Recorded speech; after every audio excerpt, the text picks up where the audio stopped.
Assalamualaikum warahmatullahi wabarakatuh. Perkenalkan, nama saya Ermina Siregar dengan NIM C1C021182. Saya dari kelas R2 Bahasa Akuntansi. Baiklah, di video ini saya akan membahas Undang-Undang Nomor 36 Tahun 2008 tentang pajak penghasilan atau lebih singkatnya dengan PPh. Adapun hal yang akan saya bahas di antara yang pertama yaitu pengertian penghasilan dan PPh, yang kedua subjek pajak, yang ketiga objek pajak. Simak video saya selanjutnya. Baiklah, adapun pembahasan yang pertama yaitu mengenai pengertian PPh dan penghasilan. Pajak yang dikenakan terhadap subjek pajak atas penghasilan yang diterima atau diperolehnya dalam tahun pajak. Nah, penghasilan adalah setiap tambahan kemampuan ekonomis yang diterima atau diperoleh wajib pajak, baik yang berasal dari dalam negeri maupun luar negeri, dan dapat dipakai untuk konsumsi atau menambah kekayaan wajib pajak yang bersangkutan dengan nama dan bentuk apapun. Selanjutnya, pembahasan yang kedua yaitu subjek pajak. Nah, yang menjadi subjek pajak yang pertama ada orang pribadi dan warisan yang belum terbagi. Sedangkan yang kedua yaitu badan yang terdiri dari PT, CV, perseroan lainnya seperti BUMN atau BUMD dengan nama dan bentuk apapun, FA, kongsi, koperasi, atau organisasi yang sejenis lembaga dan bentuk badan lainnya. Dan yang ketiga yaitu bentuk usaha tetap atau BUT. Selanjutnya, subjek pajak dapat dibedakan menjadi yang pertama, subjek pajak dalam negeri yang terdiri dari subjek pajak orang pribadi, yaitu orang pribadi yang berada di Indonesia lebih dari 183 hari dalam jangka waktu 12 bulan, atau orang yang dalam 1 tahun pajak berada di Indonesia dan mempunyai niat untuk bertempat tinggal di Indonesia. Selanjutnya, subjek pajak yang kedua yaitu subjek pajak luar negeri, di mana orang pribadi yang tidak bertempat tinggal di Indonesia atau berada di Indonesia tidak lebih dari 183 hari dalam jangka waktu 12 bulan yang menjalankan usahanya melalui BUT di Indonesia. Dan orang pribadi sebagaimana poin A yang menerima penghasilan dari Indonesia bukan dari menjalankan usaha, melainkan melakukan kegiatan melalui BUT di Indonesia.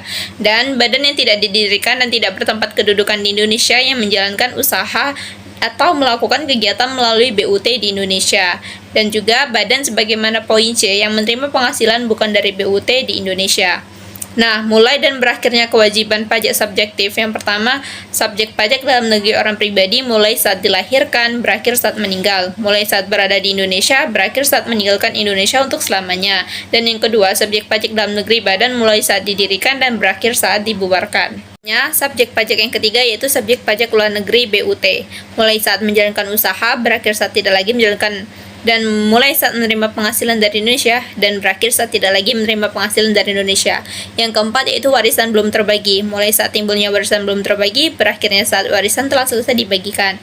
Nah, yang tidak termasuk subjek pajak yang pertama ada Badan Perwakilan Negara Asing, yang kedua pejabat perwakilan diplomat, konsulat, dan pejabat lain negara asing, dan orang-orang yang diperbantukan kepada mereka yang bekerja dan bertempat tinggal bersama mereka, dengan syarat yang pertama bukan WNI, yang kedua di Indonesia tidak melakukan pekerjaan atau usaha, yang ketiga adanya timbal balik dari negara yang bersangkutan. Selanjutnya yang ketiga yang tidak termasuk subjek pajak yaitu organisasi internasional sebagaimana dimaksud dalam Kep Menko No 304 KMK 04/1998 tanggal 15 Juni 1998 dengan syarat yang pertama Indonesia menjadi anggota organisasi tersebut, yang kedua tidak menjalankan usaha untuk memperoleh penghasilan dari Indonesia selain pemberian pinjaman kepada pemerintah yang dananya berasal dari iuran anggota, contohnya ADB, IBRD, IDA, IFC, IZZDF, IMF, UNDP, dan FAO.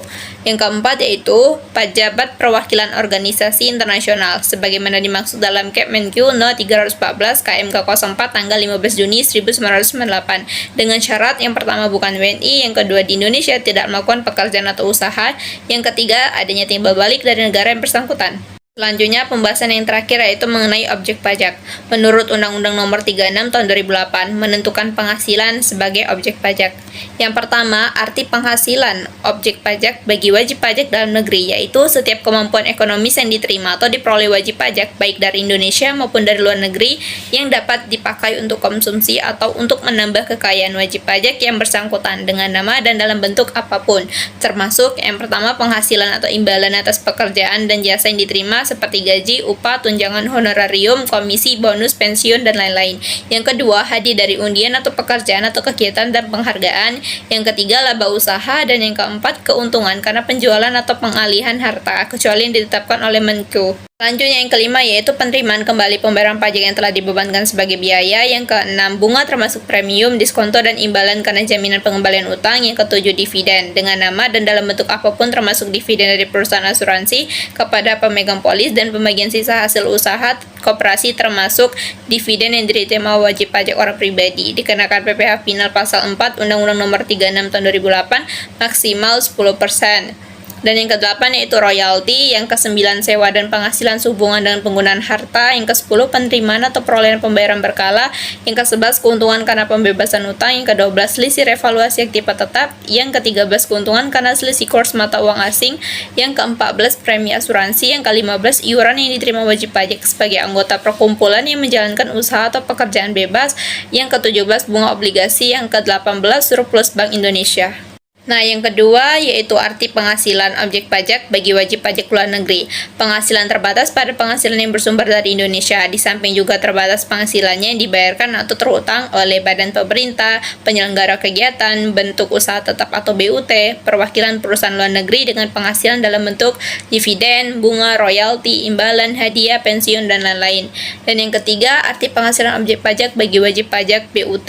Penghasilan yang ditunjuk sebagai objek pengenaan pajak penghasilan bagi wajib pajak BUT adalah yang pertama, bantuan atau sumbangan, harta hibah yang diterima oleh keluarga saudara dalam keturunan sederajat, badan keagamaan, sosial, pengusaha kecil, koperasi yang ditetapkan Menku. Yang kedua, warisan. Yang ketiga, harta termasuk setoran tunai yang diterima oleh badan sebagai pengganti saham. Selanjutnya yang keempat yaitu pengganti atau imbalan sehubungan dengan pekerjaan atau jasa yang diterima atau diperoleh dalam bentuk natura. Yang kelima, pembayaran dari asuransi kepada orang pribadi. Yang keenam, dividen atau bagian laba yang diterima oleh perseroan terbatas sebagai wajib pajak dalam negeri. Yang ketujuh, iuran yang diterima atau diperoleh dana pensiun yang pendiriannya telah disahkan Menkyu. Yang ke-8, bagian laba yang diterima atau diperoleh anggota dari perseroan komanditer yang modalnya tidak terbagi atas saham-saham. Yang ke-9, bunga obligasi yang diterima perusahaan reksadana. Yang ke-10, penghasilan yang diterima atau diperoleh perusahaan modal ventura yang menjalankan usahanya di Indonesia. Dan yang terakhir yaitu 11, perusahaan kecil menengah yang ditetapkan oleh Menkyu dan sahamnya tidak diperdagangkan di Bursa Efek Indonesia.